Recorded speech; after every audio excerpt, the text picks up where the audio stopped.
Smile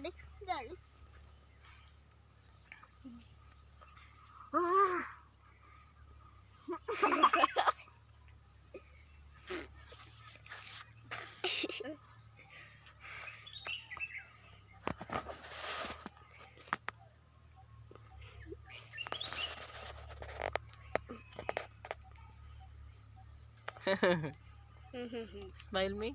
Smile me. Smile. Be smile. Wow, super smile. What a beauty girl.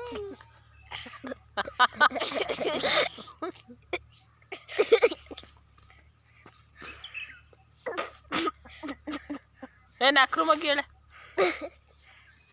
ಹೇಳೆ 10 ಮಗ್ಗಿ ಹೇಳೆ ಹೋಗಿ ಹೇಳೆ 5 2 ಹೇಳೆ 5 ಹೇಳೆ ಹೇಳೆ ಸೊನ್ನೆ 5 1 5 7 10 5 3 15 5 4 25 5 25 5 6 30 5 35 ನೀನು ಹೇಳು 20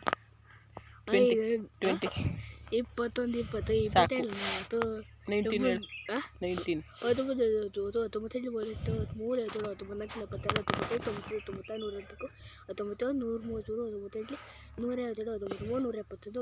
ಹೇಳು 19 ಗಾಯ್ಸ್ ಕರೆಕ್ಟಾಗಿದೆಯಾ ನೋಡಿ ಚೆಕ್ ಮಾಡಿ, ತಪ್ಪಿದ್ರೆ ಕಮೆಂಟ್ ಮಾಡಿ.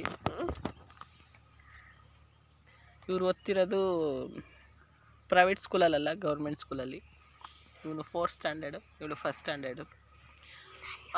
ಗೌರ್ಮೆಂಟ್ ಸ್ಕೂಲಲ್ಲಿ ಓದೋಕ್ಕೂ ಪ್ರೈವೇಟ್ ಸ್ಕೂಲ್ ಓದೋದಕ್ಕೂ ಏನು ವ್ಯತ್ಯಾಸ, ಏನು ಅಗತ್ಯ, ಏನು ಅಗತ್ಯತೆ, ಏನು ಲಾಸು, ಏನು ಬೆನಿಫಿಟ್ಟು ಅಂತ ತಿಳಿಸಿ ಕಮೆಂಟ್ ಮಾಡಿ ಫ್ರೆಂಡ್ಸ್. ಸಬ್ಸ್ಕ್ರೈಬ್ ಮಾಡಿ. ಗೌರ್ಮೆಂಟಲ್ಲಿ ಓದಿದ್ರೆ ಏನಾಗುತ್ತೆ, ಪ್ರೈವೇಟಲ್ಲಿ ಓದಿದ್ರೆ ಏನಾಗುತ್ತೆ, ನಮ್ಮ ಮಕ್ಕಳು ಗೌರ್ಮೆಂಟಲ್ಲಿ ಓದಿದ್ರು ಚಂದನ, ಪ್ರೈವೇಟಲ್ಲಿ ಓದಿದ್ರು ಚಂದನ, ಅದ್ರ ಬಗ್ಗೆ ಮಾಹಿತಿ ತಿಳಿಸ್ಕೊಡಿ ಫ್ರೆಂಡ್ಸ್. ನನ್ನ ಮಗಳನ್ನ LKG ಎಲ್ಲ UKGಗೆ ಪ್ರೈವೇಟ್ಗೆ ಹಾಕಿದೆ. ಅಂದರೆ ಅವಳು ನನ್ನ ಅನಿಸಿಕೆ ಹಾಕಿದ್ದಾಗ 1 ಇಯರು ಹೋಗ್ತಿದ್ಲು, ಚೆನ್ನಾಗಿ ಓದ್ತಿದ್ಲು. She is good learner. ಅಂದರೆ ನಾವು ಪ್ರಾಕ್ಟೀಸ್ ಮೇಕ್ ಮೇಡ್ ಪರ್ಫೆಕ್ಟ್ ಅಂತ ಅವಳು ದಿನ ಡೈಲಿ ಪ್ರಾಕ್ಟೀಸ್ ಮಾಡ್ತಿದ್ಲು. ಮತ್ತು ಸ್ಕೂಲಲ್ಲೂ ಚೆನ್ನಾಗಿ ಓದ್ತಿದ್ಲು ಅಂತ ಹೇಳ್ತಿದ್ರು. ಹಾಗೆ ಕಾರ್ಡಲ್ಲೂ ಕಾರ್ಡ್ ಇದೆ, ಕಾರ್ಡಲ್ಲೂ A+, ಎಲ್ಲ ಇದೆ. ಏನಂದರೆ ನಾನು ಏನಕ್ಕೆ ಇವಳನ್ನ ಪ್ರೈವೇಟ್ ಸ್ಕೂಲಿಂದ ಗೌರ್ಮೆಂಟ್ ಸ್ಕೂಲ್ಗೆ ಹಾಕ್ತೆ ಅನ್ನೋಕ್ಕೆ ಕಾರಣ, ನನಗೆ ಪ್ರೈವೇಟ್ ಸ್ಕೂಲ್ಗೆ ಸೇರಿಸೋ ಉದ್ದೇಶ ಇರಲಿಲ್ಲ. ಹಾಗಂತ ನನ್ನ ಹತ್ರ ದುಡ್ಡಿನ ಕೊರತೆ ಅಂತಲೂ ಅಲ್ಲ, ಅಥವಾ ಆಸೆ ಅಂತಲೂ ಅಲ್ಲ, ದುಡ್ಡನ್ನ ಉಳಿಸ್ಕೋಬೇಕು ಪ್ರೈವೇಟ್ ಸ್ಕೂಲಿಗೆ ಸೇರಿಸ್ತಾನೆ ಅಂತ. ಏನಕ್ಕೋಸ್ಕರ ನಾನು ಪ್ರೈವೇಟ್ ಸ್ಕೂಲ್ಗೆ ಹಾಕ್ತೆ ಅಂದರೆ, ಮನೇಲಿ ಇವಳನ್ನ ನೋಡ್ಕೊಳ್ಳೋರು ಯಾರೂ ಇರಲಿಲ್ಲ. ಗೌರ್ಮೆಂಟ್ ಸ್ಕೂಲಲ್ಲಿ 5.5 ಇಯರ್ ಅಬೋವ್ ಮಕ್ಕಳನ್ನ ಮಾತ್ರ 1st ಸ್ಟ್ಯಾಂಡರ್ಡ್ಗೆ ಸೇರಿಸ್ಕೊತಿದ್ರು. ಇವಳನ್ನ ಬೇಬಿ ಸಿಟ್ಟಿಂಗ್ಗೆ ಸೇರ್ಸೋಕ್ಕೆ ಅಂದರೆ ಅಂಗನವಾಡಿ, ಗೌರ್ಮೆಂಟ್ ಅಂಗನವಾಡಿ ಇತ್ತು, ಕಳ್ಸೋಕ್ಕೆ ಇವಳು ಚಿಕ್ಕದ್ರಿಂದ ಇವನು ದೊಡ್ಡವನು ಅಮ್ಮನ ಹತ್ರ ಇದ್ದ, ನಮ್ಮ ಅಮ್ಮನ ಹತ್ರ ನಮ್ಮೂರಲ್ಲಿ. ಇವಳು ಮಾತ್ರ ನಾವು 1 ಇಯರ್ ಮಗುವಿಂದನೂ ನಮ್ಮ ಜೊತೆನೇ ಇಟ್ಕೊಂಡ್ವಿ. ಅಂದರೆ ಚಿಕ್ಕ ಮಗುವಿಂದನೂ ನಮ್ಮ ಜೊತೆನೇ, ಅಮ್ಮನ ಹತ್ರ ಕಳಿಸ್ತಿಲ್ಲ, ಇವಳು ಅಮ್ಮನ ಹತ್ರ ಹೋಗಲಿಲ್ಲ. ಎಲ್ಲೋದ್ರೂ, ನಾನು ಕುರಿ ಕಾಯಕ್ಕೆ ಹೋದ್ರೂ, ಏನೇ ಕೆಲ್ಸಕ್ಕೆ ಹೋದ್ರೂ ಇವಳನ್ನ ಜೊತೇಲಿ ಕರ್ಕೊಂಡು ಹೋಗೋದು. ತ್ಯಾಗದ ಮರಕ್ಕೆ, ಹಲಸಿನ ಮರಕ್ಕೆ ಸೀರೆಯಲ್ಲಿ ಜೋಕಾಲಿ ಕಟ್ಟೋದು, ಜೋಕಾಲಿಗೆ ಮಗುನ ಮಲಗಿಸಿ ಆ ಕಡೆ ಈ ಕಡೆ ಎಲ್ಲ ಏನು ಗಿಂಜಗ ಇರೋ ಬರ್ದಂಗೆ ಮೇಗೆ ಕಟ್ಟಿಬಿಟ್ಟು 2 ವರ್ಷ ತನಕ ಹಾಲು ಕುಡ್ದಿದ್ದಾಳೆ. ಹಾಲು ಕುಡಿಸೋ ಕಾರಣಕ್ಕೆ ಮತ್ತು ಮನೆ ಹತ್ರ ಯಾರು ನೋಡ್ಕೊಳ್ಳೋರು ಇಲ್ಲ ಅನ್ನೋ ಕಾರಣಕ್ಕೋಸ್ಕರ ಕೀಪ್ ಎವೇ ವಿತ್ ಮೀ, ಇವಳನ್ನ ಜೊತೆಗೆ ಕರ್ಕೊಂಡು ಹೋಗ್ತಿದ್ದೆ ಹೊಲ್ದ ಹತ್ರ, ಇಲ್ಲಿ ನಾನು ಕುರಿ ಮೇಯ್ಸೋ ಹತ್ರ ಎಲ್ಲ. ಮತ್ತು ಹೂವು ಕೆಲಸ, ಬೆಳೆ ಬೆಳೆದಾಗ ಮೆಣಸಿನ್ಕಾಯಿ ಆಗಿರ್ಬೋದು, ಏನೋ ನಾವು ರೈತರಾಗಿದ್ದಾಗ ಬೆಳೆ ಬೆಳೆಯೋದು ಸಹಜ. ಬೆಳೆ ಬೆಳಿತಿದ್ವಿ, ಅದನ್ನ ಕುಯ್ಲ್ ಟೈಮಲ್ಲಿ ಇವಳನ್ನ ಕರ್ಕೊಂಡೋಗ್ತಿದ್ವಿ. ನಾನು ನಮ್ಮ ಮನೆಯವರಿಬ್ರು, ಇನ್ಯಾರೂ ಇರಲಿಲ್ಲ ನೋಡ್ಕೊಳ್ಳೋಕ್ಕೆ ಮನೆ ಹತ್ರ ಅಂದ್ಬಿಟ್ಟು ಕರ್ಕೊಂಡೋಗಿ ಮರಕ್ಕೆಲ್ಲ ನೇತಾಕೊಂಡು ಜೋಲಿ ಹಾಕ್ಕೊಂಡು, ಜೋಲಿಲಿ ಆ ಕಡೆ ಈ ಕಡೆ ಎಲ್ಲ ಪಿನ್ ಹಾಕಿ ಮಲಗಿಸ್ತಿದ್ವಿ. ಎದ್ದಾದಮೇಲೆ ಇವಳನ್ನ ಸೇಫ್ಟಿಲಿ ನೋಡ್ಕೊಳ್ಳೋದಾಗಿರ್ಬೋದು, ಬದುನಲ್ಲಿ ಕೂರಿಸಿ ಊಟ ತಿಂಡಿ ಬಾಟಲಲ್ಲಿ ನೀರು ಎಲ್ಲ ತಗೊಂಡೋಗಿ ಸಂಜೆ ನಮ್ಮ ಕೆಲಸ ಮುಗಿಯೋ ತನಕನೂ ಕೂರಿಸ್ಕೊಂಡು, ಆ ಥರ ಇವಳನ್ನ ಜೊತೆಲೇ ಇಟ್ಕೊಂಡಿದ್ರಿಂದ ಕಾರಣ ಅಂಗನವಾಡಿಗೆ ಹೋಗ್ತಾ ಇರಲಿಲ್ಲ. ಹೋದ್ರೂ ಅಲ್ಲಿ ಹಿಂಸೆ ಕೊಡ್ತಿದ್ಲು ಅವರಿಗೆ, ಅಂದರೆ ಏನೂ ಚೇಷ್ಟೆ ಮಾಡ್ತಿರ್ಲಿಲ್ಲ.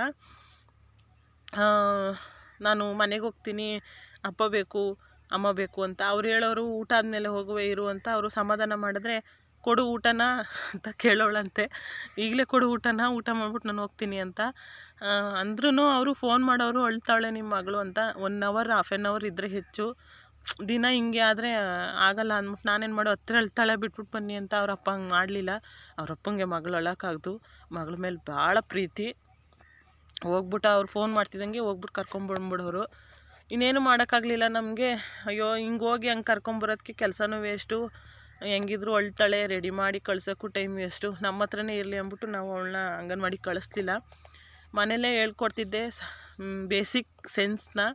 ABCD ಆಗಿರ್ಬೋದು, ಆ ಇ ಆಗಿರ್ಬೋದು, ಆ ಥರ ಬರ್ಸೋದು ಕಲಿಸೋದೆಲ್ಲನೂ ನಾನೇ ಮಾಡ್ತಿದ್ದೆ. ಯಾಕೆಂದರೆ ಬೇಸಿಕ್ ಇರಬೇಕು. ಏನು ಕಲಿದೇ ಹೋದರೆ ಆಗಲ್ಲ.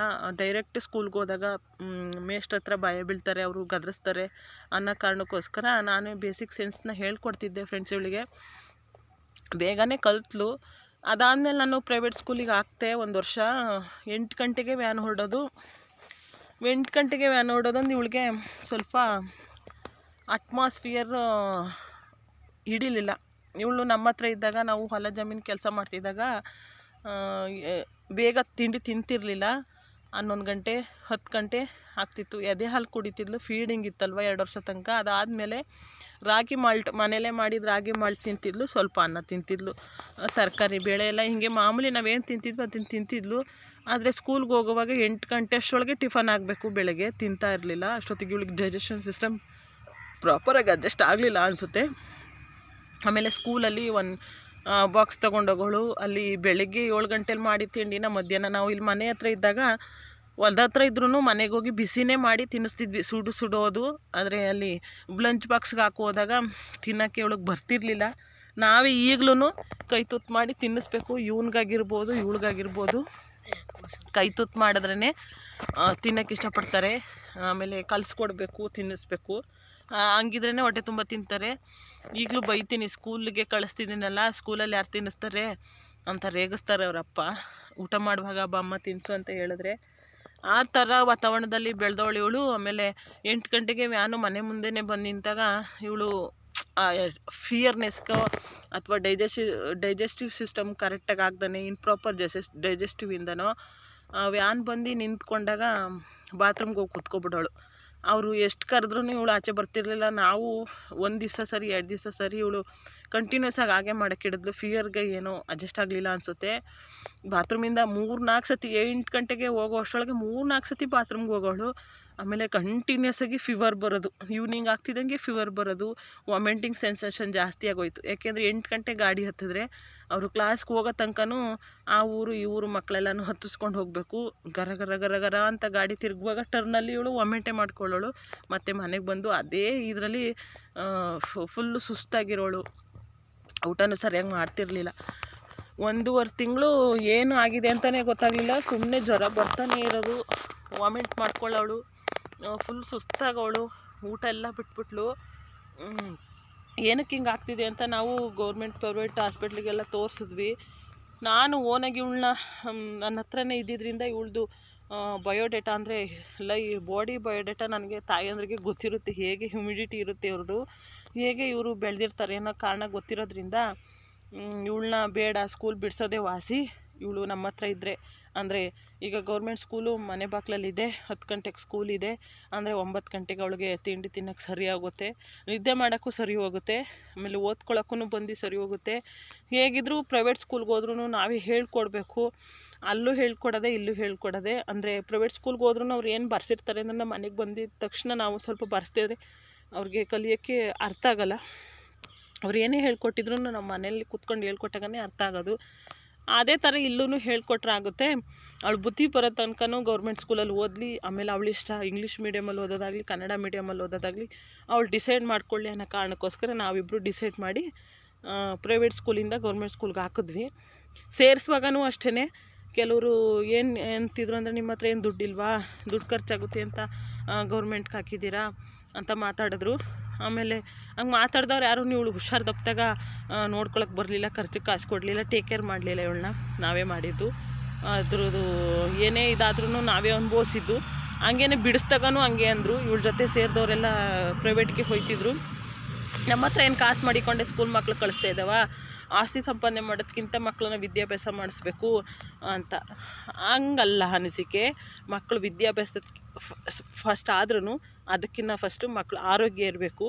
ಅವರ ಆರೋಗ್ಯ ಚೆನ್ನಾಗಿದ್ದರೆ ಅವ್ರು ಏನಾದರೂ ಮಾಡ್ತಾರೆ. ಇವಾಗ ಏನು ವಿದ್ಯೆ ಮಾಡೇ ಉದ್ಯೋಗ ಮಾಡ್ತಾ ಇದ್ದಾರೆ ಏನಿಲ್ಲ. ಅವರ ಎಬಿಲಿಟಿ ವಿದ್ಯೆ ಹೆಬ್ಬೆಟ್ಗಳೂ ಆಗೆಲ್ಲ ಹೆಬ್ಬೆಟ್ಗಳೂ ಚೆನ್ನಾಗಿ ಸಂಸಾರ ಮಾಡಿದ್ದಾರೆ, ಚೆನ್ನಾಗಿ ದುಡ್ಡು ಸಂಪಾದನೆ ಮಾಡಿದ್ದಾರೆ, ಚೆನ್ನಾಗಿ ಆಸ್ತಿ ಮನೆ ಹಿಡಿದಿದ್ದಾರೆ. ವಿದ್ಯಾಭ್ಯಾಸ ಮುಖ್ಯ ಹೌದು. ನಮಗೆ ಓದೋಕ್ಕೋಸ್ಕರ ಅಥವಾ ಜನರಲ್ ನಾಲೆಡ್ಜ್ಗೋಸ್ಕರ, ನಮ್ಮ ಕಲಿಕೆಗೋಸ್ಕರ, ನಮ್ಮ ಬುದ್ಧಿನ ಭವಿಷ್ಯಕ್ಕೋಸ್ಕರ ಓದಬೇಕು ಹೌದು. ಆದ್ರೂ ಚಾಯ್ಸಸ್ ನಮ್ಮ ಪೇರೆಂಟ್ಸ್ದೇ ಆಗಿರುತ್ತೆ. ಜನರು ಹಾಗಂತಾರೆ ಹೀಗಂತಾರೆ ಅಂದ್ಬಿಟ್ಟು ಮಕ್ಕಳನ್ನ ತೊಗೊಂಡೋಗಿ ಅಲ್ಲಿಗೆ ಹಾಕಿ ಅವ್ರು ಎಷ್ಟು ಒದ್ದಾಡ್ಕೊಂಡು ಹೋಗ್ತಿರ್ತಾರೆ ಅಂದರೆ ವ್ಯಾನಲ್ಲಾಗಲಿ ಬಸ್ಸಲ್ಲಾಗಲಿ ಪ್ರೈವೇಟ್ ಸ್ಕೂಲ್ಗೆ ಹೋಗೋರು ಅವ್ರಿಗೆ ಟೈಮೇ ಸಿಗೋಲ್ಲ ಓಡಾಡೋಕ್ಕಾಗಲಿ ಓದೋಕ್ಕಾಗಲಿ ಆಟಾಡೋಕ್ಕಾಗಲಿ. ನಾವು 80s 90s ಕಿಡ್ಸಲ್ಲೆಲ್ಲ ಮಕ್ಕಳು ಏನೆಲ್ಲ ಆಟಾಡ್ತಿದ್ವಿ, ಆ ಆಟಗಳು ಈಗಿನ ಮಕ್ಕಳಿಗೆ ಒಂದು ಹೆಸರು ಗೊತ್ತಿಲ್ಲ. ನಾವು ಸಂಜೆ 8 ಗಂಟೆ ಆದ್ರೂ ಆಟಾಡ್ತಿದ್ವಿ, ರಾತ್ರಿ 8 ಗಂಟೆ ಆದ್ರೂ ಆಟಾಡ್ತಿದ್ವಿ. ಯಾವ ಭಯ ಹೆದರಿಕೆ ಇಲ್ದೇ. ಈಗಿನ ಮಕ್ಕಳೆಲ್ಲ ಸ್ಕೂಲಿಂದ ಬರ್ತಿದ್ದಂಗೆ ಮನೆ ಒಳಗೆ ಸೇರ್ಕೊಬಿಡ್ತಾರೆ. ಎಲ್ಲ ಊರಿಗೆ 1 2 2 ಮಕ್ಕಳು ಆಟಾಡ್ತಾ ಇದ್ದಾವೆ ಅಂದರೆ ಯಾವ ಮಕ್ಕಳಾಗಿರ್ತವೆ ಅಂದರೆ ಗೌರ್ಮೆಂಟ್ ಶಾಲೆ ಮಕ್ಕಳು ಮಾತ್ರ ಆಟಾಡ್ತಾ ಇರ್ತವೆ. ಪ್ರೈವೇಟ್ ಸ್ಕೂಲ್ ಮಕ್ಕಳೆಲ್ಲ ಪೆನ್ಸಿಲ್ ಸ್ಕೇಲ್ ಹೆರ್ಕೊಂಡು ಕೂತಿರ್ತವೆ. ಅಂದರೆ ಪ್ರೈವೇಟ್ ಸ್ಕೂಲ್ಗೆ ಹೋಗೋರೆಲ್ಲ ಬುದ್ಧಿವಂತರು ಅಥವಾ ದಡ್ಡರು, ಗೌರ್ಮೆಂಟ್ ಸ್ಕೂಲ್ಗೆ ಹೋಗೋರ ಮಕ್ಕಳೆಲ್ಲ ದಡ್ಡರು ಅಥವಾ ಬುದ್ಧಿವಂತರು ಅಂತ ನಾನು ಹೇಳ್ತಾ ಇಲ್ಲ. ಓದೋ ಮಕ್ಕಳು ಎಲ್ಲಿದ್ರೂ ಓದ್ತಾರೆ ಆಯಿತಾ. ನಾವು ಪೇರೆಂಟ್ಸ್ಗಳಿರ್ತೀವಲ್ವ, ನಮಗೆ ಓದಿಸೋ ಯೋಗ್ಯತೆ ಇದ್ದರೆ ನಮ್ಮ ಮಕ್ಕಳು ಓದ್ತವೆ. ನಮ್ಮ ಭಯದಲ್ಲಿ ನಮ್ಮ ಮಕ್ಕಳು ಓದ್ತವೆ. ಭಯ ಅಂದರೆ ಭಯ ಪಡಿಸೋದಲ್ಲ, ಓದಿ ಓದಿ ಓದಿ ಅಂತ ಟಾರ್ಚರ್ ಇಕ್ಕೋದಲ್ಲ. ಕೂತ್ಕೊಂಡು ಅವ್ರ ಜೊತೆ ಆಟ ಆಡಬೇಕು, ಆಟ ಆಡೋ ನೆವದಲ್ಲಿ ಪಾಠ ಕಲಿಸ್ಬೇಕು ಅಂತ ನನ್ನ ಅನಿಸಿಕೆ. ಹೊಡಿತಾನೆ ಇದ್ದರೆ ಬೈತಾನೆ ಇದ್ದರೆ ಮಕ್ಕಳು ಬುದ್ಧಿ ಕಲಿಯಲ್ಲ. ಅವ್ರ ಲೆವೆಲ್ಗೆ ನಾವು ಕೂತ್ಕೊಂಡು ಹಿಂಗಾದರೆ ಹೆಂಗಾಗುತ್ತೆ ಅಂತ ಅವ್ರಿಗೆ ಹೇಳ್ಕೊಟ್ಟಾಗ ಮಾತ್ರ, ಅವ್ರಿಗೆ ಮನವೊಲಿಕೆ ಆದಾಗ ಮಾತ್ರ, ಅವ್ರ ಮನಸ್ಸೊಳಗೆ ಹೋದಾಗ ಮಾತ್ರ ಅವ್ರಿಗೆ ಅಕ್ಷರ ಹತ್ತುತ್ತೆ. ಸುಮ್ಮನೆ ಇದನ್ನು ಬರೀ ಇದನ್ನು ಓದು ಅಂತ ಹೇಳ್ತಾ ಇದ್ದರೆ ಹತ್ತೋದಿಲ್ಲ ನನ್ನ ಭಾವನೆಗೆ. ನಿಮ್ಮ ಅನಿಸಿಕೆ ಏನು ಅಂತ ಕಮೆಂಟಲ್ಲಿ ತಿಳಿಸಿ. ಹಾಗೆ ವಿಷಯನ ಏನೇನೋ ತಿರ್ಚಬೇಡಿ. ನನಗನ್ನಿಸ್ದಂಗೆ ನಾನು ಹೇಳಿದ್ದೀನಿ. ನಿಮ್ಗೇನು ಅನಿಸುತ್ತೆ ಗೌರ್ಮೆಂಟ್ ಆರ್ ಪ್ರೈವೇಟ್ ಸ್ಕೂಲ್ ಬಗ್ಗೆ, ಮಕ್ಕಳ ಬಗ್ಗೆ, ಈಗಿನ ವಿದ್ಯಾಭ್ಯಾಸದ ಬಗ್ಗೆ ಎಲ್ಲ ಕಮೆಂಟ್ ಬಾಕ್ಸಲ್ಲಿ ತಿಳಿಸಿ. ಥ್ಯಾಂಕ್ ಯು ಫ್ರೆಂಡ್ಸ್, ನಮಸ್ಕಾರ.